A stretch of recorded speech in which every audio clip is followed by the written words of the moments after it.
Sequência aqui as nossas aulas e falar um pouquinho agora a respeito de variáveis de sucesso em uma negociação.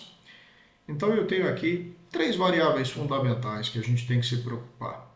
Tempo para planejar uma negociação e avaliar as soluções também. Informações relevantes e precisas sobre uma negociação e sobre pessoas de uma negociação. E o poder, que é a habilidade de influenciar os comportamentos. Mas vamos ver isso com um pouquinho mais de detalhes. Vamos lá.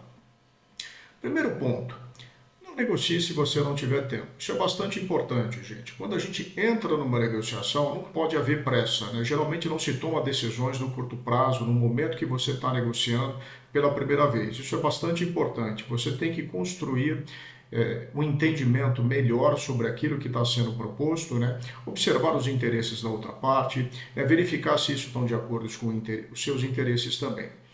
Então, evite a pressa, né? Ter paciência para conseguir termos mais favoráveis. Né? Não se negocia assim numa velocidade muito rápida, principalmente em negociações mais complexas. Tá? Dedicar tempo para planejar os objetivos e avaliar problemas e soluções. Isso é bastante importante. Geralmente, quando você tem uma negociação simples, você vai ter uma negociação de 2 horas, você tem que dedicar no mínimo aí 2 horas se planejando.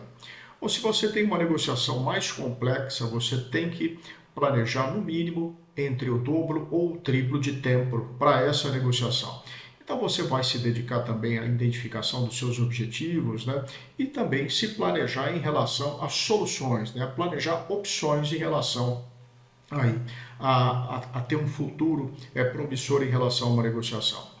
Outro ponto bastante importante, né? Não só vinculado ao aspecto de planejamento e não só vinculado no decorrer da negociação, mas justamente é antes da negociação.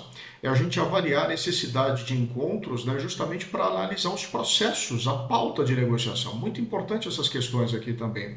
Quais são os pontos fundamentais a serem discutidos, né? Aquilo que precisa ser preparado com antecedência, relatórios, gráficos e outros tipos de informações. Quais são as regras de soluções de conflitos, se houver algum impasse, se vai haver um terceiro que será responsável aí por uma decisão acordada aí entre ambas as partes, né?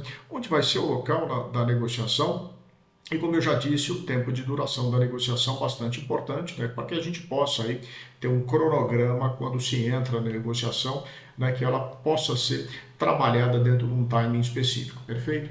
Vou falar um pouquinho a respeito de informações agora, informações relevantes e precisas, ou seja, eu tenho que ter um profundo conhecimento do mercado que eu estou atuando, dos produtos, serviços, concorrentes, então isso é bastante importante, né, para que eu demonstre uma certa autoridade em relação ao que eu estou negociando. Conhecer as pessoas com que nós iremos negociar, quem participa, bastante importante, quem influencia, de repente quem não está dentro de uma negociação também pode exercer um poder de influência bastante forte. Eu tenho que mapear quem apoia uma negociação, quem está discordando da minha negociação, quem é o decisor final dentro dessa negociação, que eu preciso exercer aí um poder de influência maior. Então todas essas características aqui fazem parte das informações, tanto o aspecto de conhecimento do mercado, das características aí da negociação e também o conhecimento de pessoas. E por fim, vou falar um pouquinho a respeito de poder, né? Poder é a habilidade de influenciar o comportamento dos outros, mas existem vários tipos de poder que eu preciso ficar atento também. O poder da oposição, que é uma chefia, o poder de um especialista, você tem um médico, um mecânico aqui, você tem o poder de ter mais alternativas, né? Justamente você tem aí o BATNA, que a gente vai ver aí situações, numa aulas futuras, né? Que a gente vai identificar quais são as opções caso você não consiga firmar a negociação. E tem a questão do poder financeiro, né? Mais dinheiro envolvido por uma parte, né? Que pode influenciar, obviamente, aí numa negociação. E, por fim, o poder psicológico, que a gente vai ver mais para frente também, que é justamente a habilidade de influenciar a outra parte, né? Utilizando aí carisma, autoridade e até uso de técnicas também, que eu quero entrar detalhadamente com vocês. Mas vamos dar sequência aqui à nossa aula. Eu gostaria que vocês avaliassem esse vídeo e prestem atenção nas questões de informações e poder das partes aqui. Vamos lá.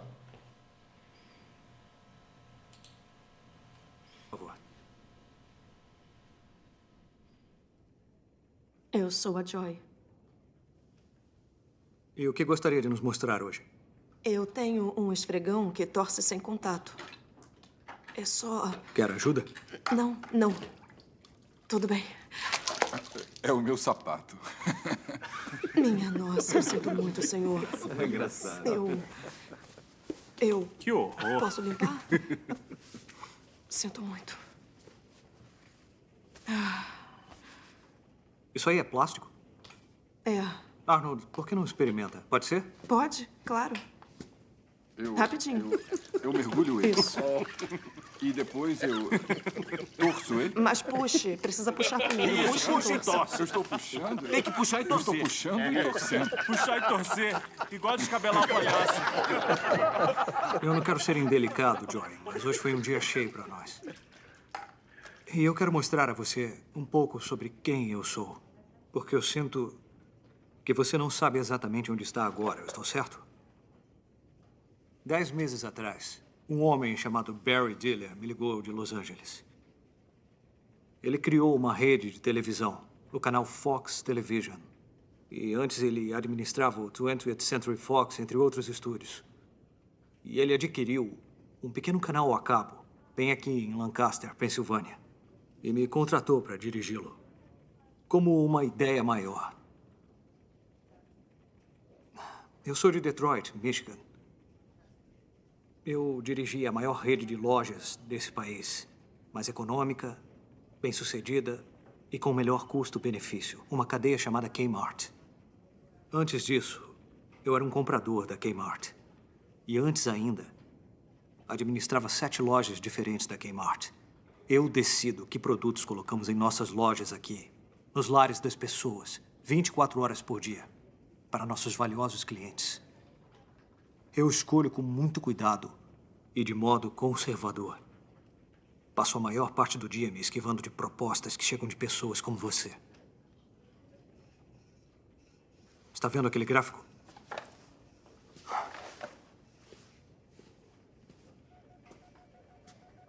Essa linha verde sobe ou fica a mesma a cada mês. Não existe problema com minha escolha de produto.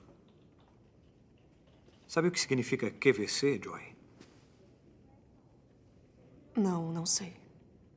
Qualidade, valor, conveniência. Eu vendo produto de preço acessível, mas não vendo produto barato. O seu esfregão é de plástico e é bem estranho. Eu não entendo coisa alguma de gráficos. Ou... de negócios, sinceramente. Mas eu limpo a minha casa. E eu fiz esse esfregão porque ele é melhor do que qualquer outro por aí. Por favor, me dê uma chance. Gosto que seja de plástico porque fica leve em minha mão. É igual a nada. Também é 10 vezes mais absorvente do que qualquer outro esfregão no mercado. Por quê? Por causa dos 90 metros de laços contínuos de algodão que eu mesma fiz. É uma quantidade enorme de algodão, absorvente em uma cabeça bem pequena de esfregão. Terminei de limpar o banheiro e não torci o esfregão nenhuma vez. Deixa eu te perguntar uma coisa. Você levaria esse esfregão, onde acabou de limpar o banheiro e perto do vaso e que está cheio de germes, para a sua cozinha, onde alimenta a sua família, onde seus filhos comem? Eu tiro a cabeça do esfregão, coloco na máquina de lavar e ele sai limpo como novo. Não pode fazer isso com nenhum outro esfregão. Então... Para. Pode fazer 50 mil desses esfregões até semana que vem? Posso, acho que posso.